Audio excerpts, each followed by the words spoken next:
Señora Oltra, tiene la palabra.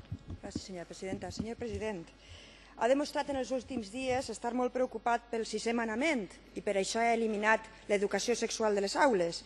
Però es veu que el dia que van donar el setè manament en classe de religió vostè va faltar. I el senyor Blasco també, i el senyor Cotino també. No van anar a classe aquest dia. I aleshores aquells que pensem que la moral se porta fonamentalment per damunt de la bragueta, que crec que som una majoria social, estan més interessats per la seva satisfacció per l'auto del jutge Pedreira, que per cert tomba un recurs del seu propi partit.